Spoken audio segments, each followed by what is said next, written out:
今天我们来深入聊聊，你提供的这份关于中国神话的资料。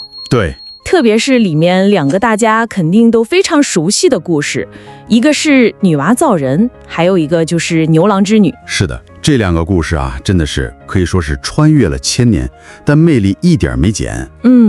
他们不只是那种听起来很奇幻的故事，更像是怎么说呢？古人留给我们的一种密码。密码，这个比喻有意思。里面藏着他们对这个世界、对人是怎么来的，还有对感情、爱呀、恨啊这些是怎么去理解、怎么去想象的。说得真好，密码。那我们今天就是想和你一起试着解开这些密码，不光是听故事本身，更想挖一挖，就是他们当初是怎么产生的，在什么样的背景下，后来又怎么一步步变成我们今天知道的样子。对，这个演变过程很重要，以及这些故事里头到底沉淀了哪些特别的文化含义，还有它的寓意。准备好了吗？我们就这开始一起探索一下这些听起来好像有点不可思议，但又特别有生命力的故事。好啊，这趟探索我觉得非常有价值，因为理解了这些神话，就好像拿到了一把钥匙。钥匙？对，能帮我们也帮你打开一扇门，去理解中国文化里头一些比较核心的观念。好嘞，那咱们就先从源头开始吧，解开第一个谜团，就是关于我们从哪来的女娲造人。你给的资料里，它描绘了一个什么样的创世景象？是什么让女娲决定开始做人这项大工程呢？资料里描绘的那个时代啊，是盘古开天辟地之后。你可以想象一下，一个极其辽阔又很原始的世界，山川河流都有了，花草树木、飞行走兽这些也都有，世界看着生机勃勃的。但缺了点什么？对，就是缺少最关键的人。一个万物都有了就差人的世界，听起来是挺壮观，但也好像有点冷清。没错，就是这种有点寂寥的感觉，成了最关键的那个点。资料里说啊，女娲是当时唯一有智慧、有情感的神，她自己一个人走在这片特别大的土地上，看山、看水、看花鸟鱼虫。虽然都挺有生气的，但总觉得，好像少了点什么，心里头挺孤独的。孤独感。对，有一天，他走到水边，偶然间看到水里自己的影子。就在那一刻，灵光一闪，他想，为什么不造一些，跟我自己差不多的生命呢？让这个世界能说说话，能笑一笑，热闹起来。有点人气儿。所以最根本的原因其实是孤独。对，最直接的就是这份孤独感。因为孤独而去创造，这个想法本身就挺有哲学味儿的，不是为了权利什么的，就是为了有伴儿、有生机。那他具体是怎么动手的呢？资料里好像提到了好几种方法，听起来都挺神的。这个他最开始那个方法可以说是充满了耐心，还有那种母性的感觉。怎么说？他到黄河边上蹲下来，用那儿的黄土和上点水，然后呢，特别仔细的照着自己在水里的那个影子，一个一个的捏泥人。一个一个捏？对，这个过程感觉就很有仪式感，精雕细作的。而且更神的是，资料里说，这些小泥人一放到地上，哗，就活了。活了？能跑能跳，特别活泼，甚至还会用那种奶声奶气的声音叫妈妈。哇，妈妈这个称呼一下子就让画面感出来了，就不光是给了生命，还直接就定了女娲是母亲，是创造者。是的，但反过来想啊，这要是一个一个捏，得捏到什么时候去啊？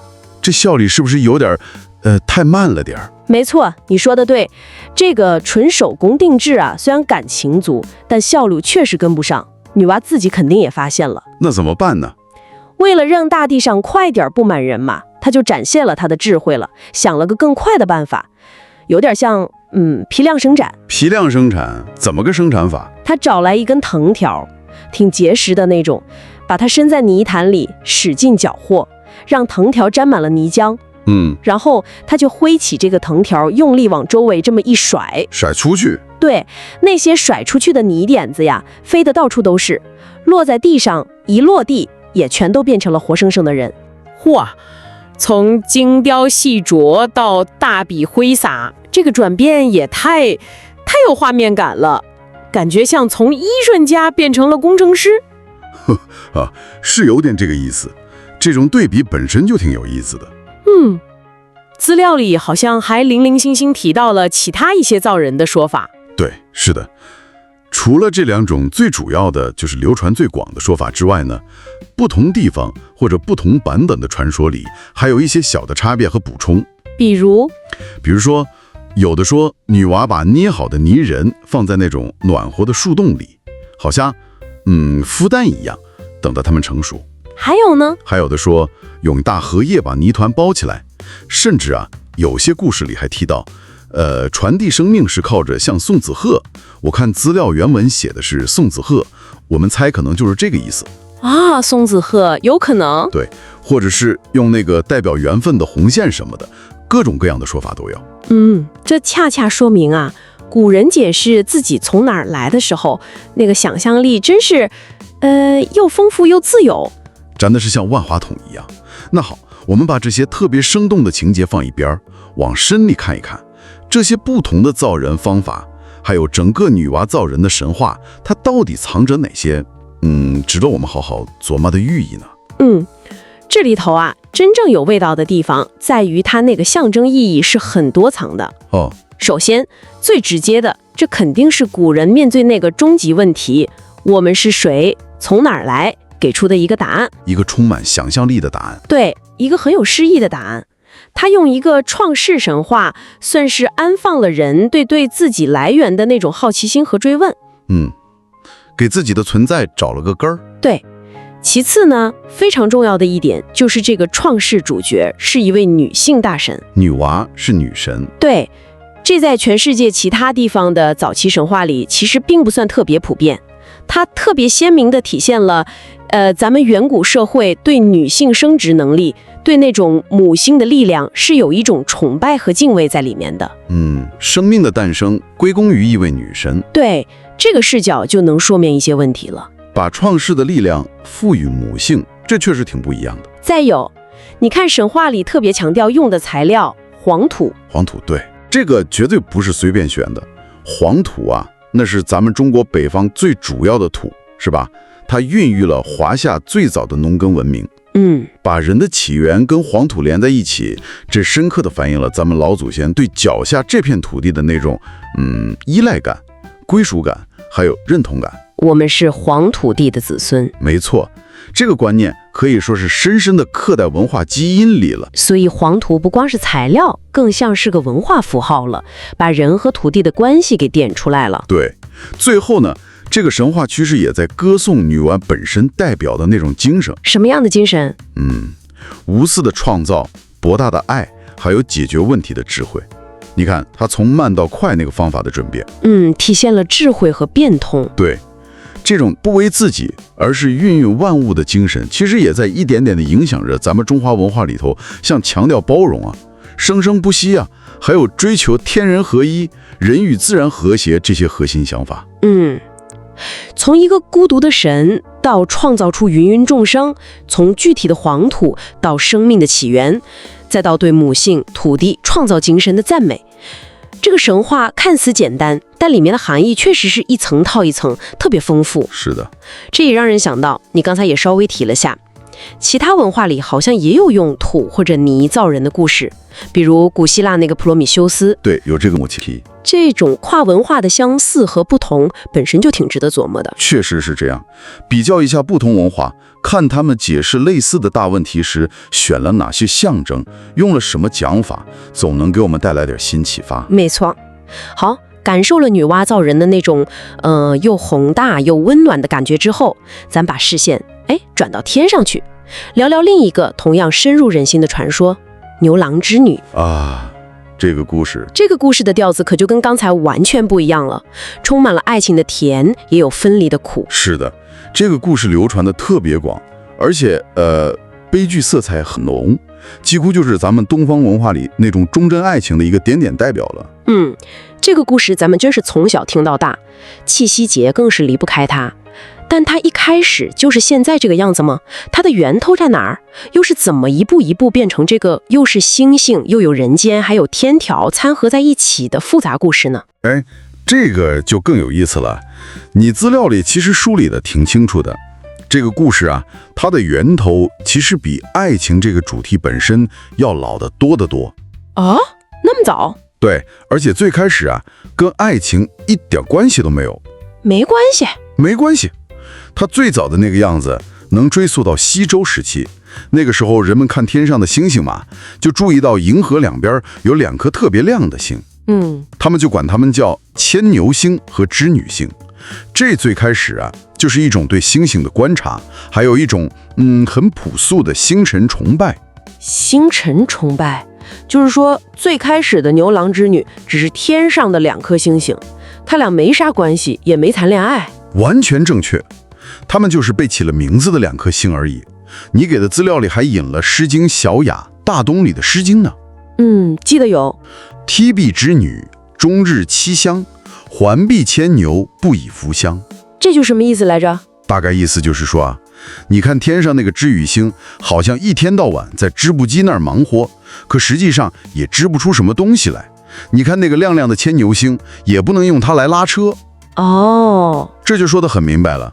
那个时候，大家虽然给星星起了带职业的名字，但也清楚地知道，他们就是星星，不是人。更别说给他们编什么爱情故事了。哇，这个发现还挺颠覆的。咱们都习惯了他俩是苦命鸳鸯，没想到最早就是2颗挂名的星星。哇，这种从天上的星星变成人间的爱情故事，这个转变大概是什么时候发生的呢？这个转变啊，经历了一个挺漫长的过程。资料上说，大概到了西汉的时候。西汉？对，一些文人的作品里头开始出现把这2个星稍微人格化一点的描写了，给他们加了点人的特点，开始有点人味儿了。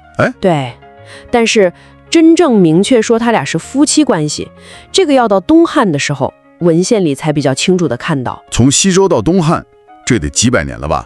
星星才终于看对眼了。哈哈，可以这么理解。而且啊，咱们今天最熟悉的那个版本，有天帝啊、王母娘娘啊、老牛献皮、鹊桥相会这些情节。对对对，这些更是在那之后又经过了像魏晋南北朝甚至更晚的很长时间，在老百姓口头传，还有文人不断地加工添油加醋，才慢慢的丰富起来，最后变成了我们现在知道的这个充满了戏剧性又特别浪漫的故事。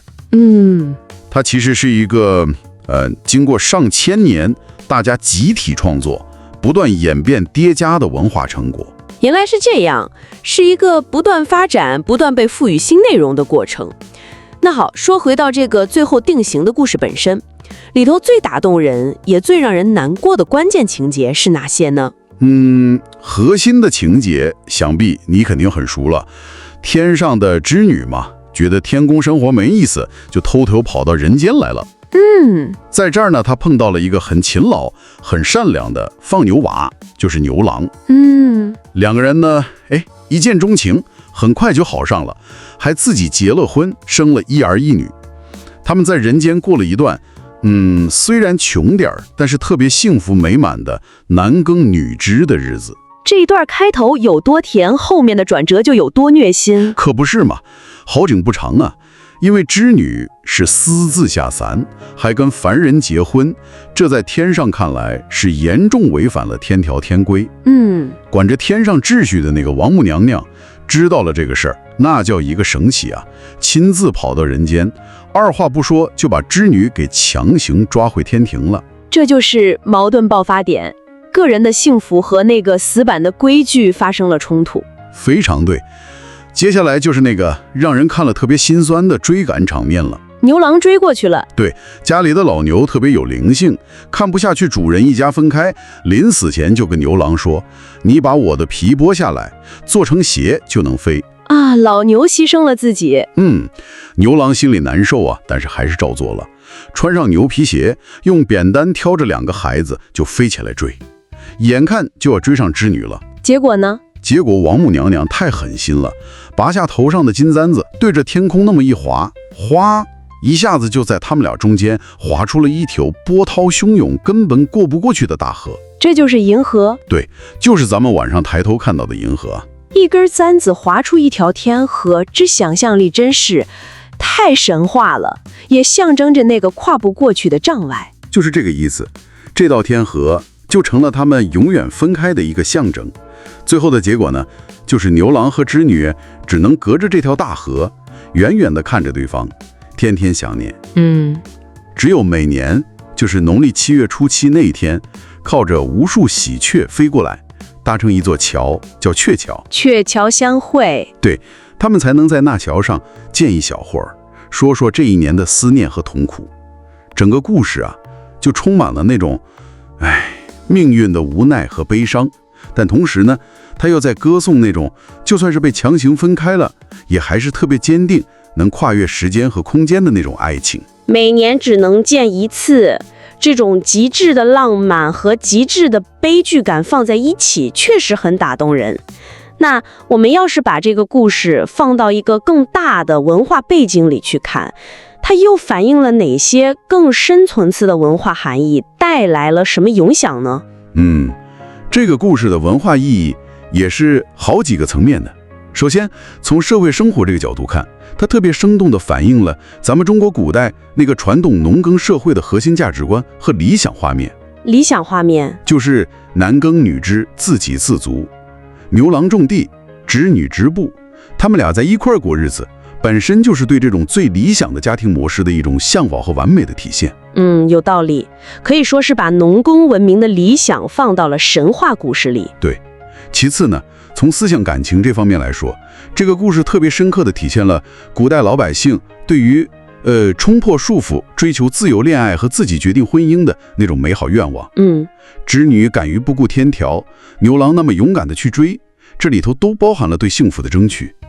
同时呢，他也比较含蓄地表达了对那种以天条为代表的封建礼教啊、门当户对啊，还有那种森严的等级制度的一种质疑，甚至是一种比较温和的反抗。虽然结局是悲剧，对，虽然结局是悲剧，但那种挑战规则、为了爱去抗争的精神是抹不掉的。的确，这种对规则的挑战，还有对爱情本身的坚守，可能是它能流传这么久，还一直打动我们的一个重要原因吧。我觉得是。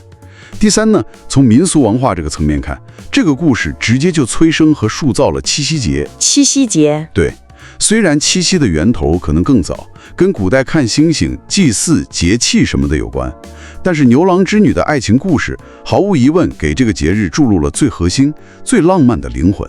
而且因为织女在神话里是纺织高手嘛，所以七夕节在古代也叫乞巧节。对，祈求巧手。是的，年轻的女孩子会在这一天向老天爷祈求智慧、手巧，还有好的姻缘。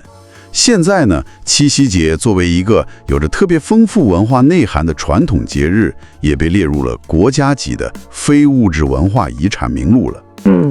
从一个传说变成了一个国家级的非遗节日，这生命力争强。最后，从传播和影响范围来看，牛郎织女的故事不光是在咱们中国家喻小户，小孩子都知道，对，它还随着文化交流传到了东亚很多国家和地区，像日本啊、朝鲜半岛啊、越南啊这些地方，而且在当地还产生了一些各自不同的版本和习俗，成了咱们整个东亚文化圈里大家共享的一个经典的爱情故事原型。